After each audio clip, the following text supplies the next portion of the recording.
साथ संगत जी, प्यार से कहना धन्यवाद जी।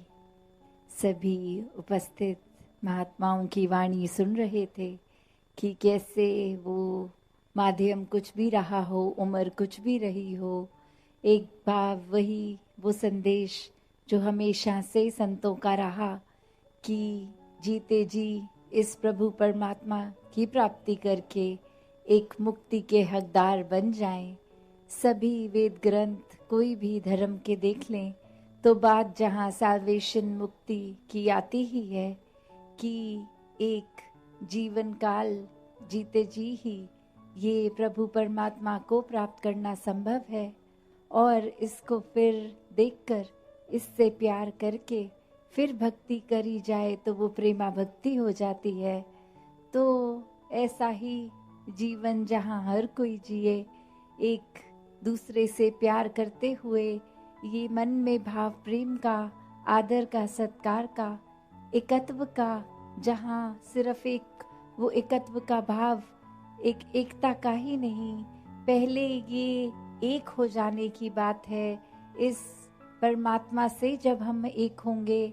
तो ही फिर अपना भी पता चलेगा कि ये आत्मा ही है जो इस परमात्मा का अंग, और ये शरीर तो हमें कुछ सालों के लिए ही मिला है।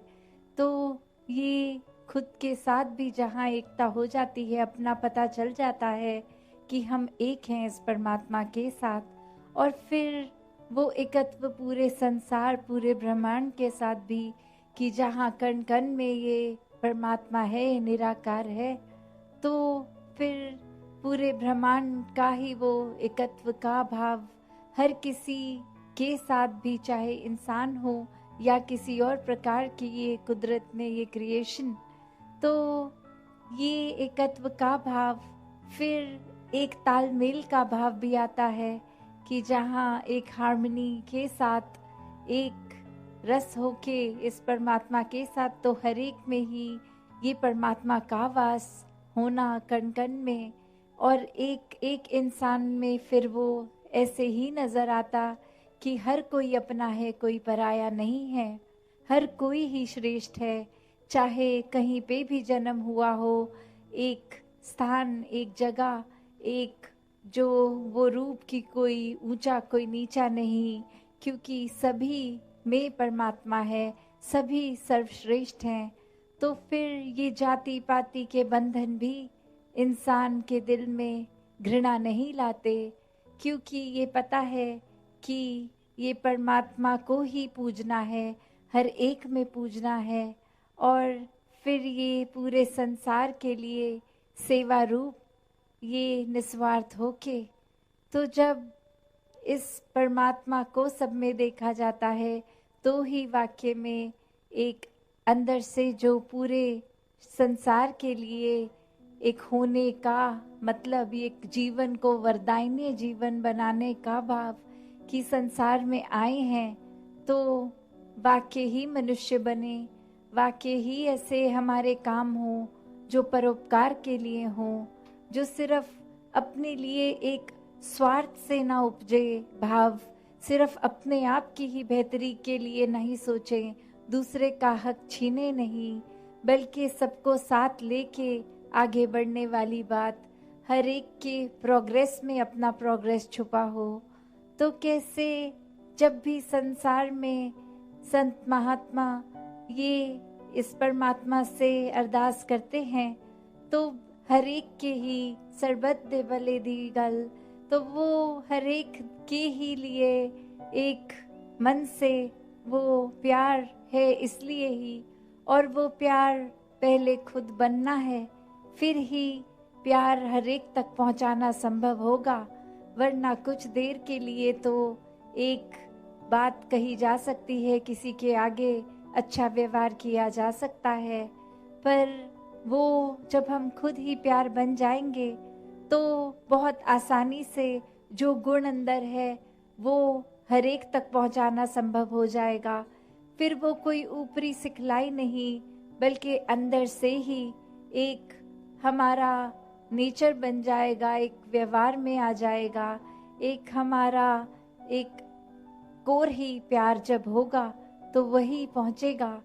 और इसी तरह हर जगह जहाँ God is love, love is God, ये प्रेम को परमात्मा के समान का दर्जा जो दिया है, तो ये प्रेम का असली एक भाव क्या है कि हम अक्सर ये भी सोचते हैं कि चलो हम घर परिवार अपने दोस्तों से या जिनको जानते हैं उनके लिए तो ये प्रेम अंदर से निकलता है, हर एक के साथ हम अच्छा पेश आ सकते हैं। तो जिनको नहीं जानते, जो अजनबी हैं या जिनसे जीवन में कभी मिलेंगे भी नहीं, उनको प्यार करना कैसे संभव है? तो बात वही कि जो ये एक है, ये परमात्मा है, जो ये कड़ी जो सबको जोड़ती है, जब इससे प्रेम हो जाएगा तो सभी से प्रेम हो जाएगा। और फिर चाहे किसी के भी स्वभाव कभी हमें पसंद नहीं आते या कोई हमें लगता है कि ये इंसान तो बिल्कुल मधुर वाणी नहीं बोलता, गाली गलौज या एक ऐसे कठोर शब्द बहुत से बात करके दिलों को भी दुखाता है, फिर ऐसे इंसान से कैसे प्यार हो? तो बात वही कि एक इंसान को अगर हम इसमें परमात्मा का रूप देखेंगे तो वो क्षमा मांगने की भी बात उसके लिए कि परमात्मा इसको बख्शो, इस इंसान में थोड़ी सोजी डाल दो कि व्यवहार सुधर जाए, मन बदल जाए और जुबान से भी ये मीठी बातें ही बोले। और साथ ही फिर अपना भी प्रयत्न रहे कि वो इंसान के जीवन में क्या ऐसा बात, कौन सी ऐसी बात है जिसके वजह से वो परेशानी इतनी आ गई कि स्वभाव और बोल में भी है, तो हम ऐसा क्या योगदान कर सकते हैं जिससे हर किसी को एक कंफर्ट मिले, एक आराम मिले, एक जीवन उनका और बेहतर हो सके। तो यही जो संतों की बात होती है कि संत हृदय नवनीत समान, कि एक संत का दिल इस तरह हर एक के लिए पिघल जाता है, फिर वो बात ही नहीं आती कि कौन अपना कौन पराया। जहाँ अनेकों बार हमने भाई कन्हैया जी की भी वो बात से सभी एक वाकिफ है कि कैसे उस मैदान में भी उसके एक मरहम लगाना, पानी देना, सिर्फ अपनी ही साइड वालों के नहीं, एक सामने वाले जो उस रूप में दुश्मन, तो भी एक हर एक में ही परमात्मा का रूप देख के वो सेवा भाव रहा। तो उसी प्रकार जहाँ एक हम संसार में आए हैं तो सिर्फ शरीर से ही इंसान होना प्रमाण नहीं इंसानियत का, अंदर वाकई ही जब इस रूहान, इस परमात्मा के साथ मिलेंगे तो ही एक असली मानवता, एक इंसानियत एक मन में बसेगी। तो एक शायर ने भी जिस तरह कहा कि हैरान हूँ मैं कि हैरान नहीं है कोई, आदमी तो बहुत हैं पर इंसान नहीं है कोई। तो कैसा वो भाव फिर कि देखने में तो ये शक्ल आकार, ये शरीर इंसान का है, तो हर कोई इंसान क्यों नहीं बन पा रहा, जबकि हर एक में वो पोटेंशियल है कि वो इंसान अगर एक अच्छाई की ओर जाए तो वो फरिश्ता भी बन जाता है, और वही इंसान अगर सोच गलत पकड़ ले, रास्ता गलत पकड़ ले, कर्म गलत कर ले, तो हैवान का रूप भी उसी इंसानी शरीर से ही होता है। तो एक सिर्फ आदमी इंसान बनना है अगर, तो शरीर तक सीमित नहीं, ये दिलों का खेल है, ये अपने ऊपर फोकस करके बदलाव का खेल है। तो कैसे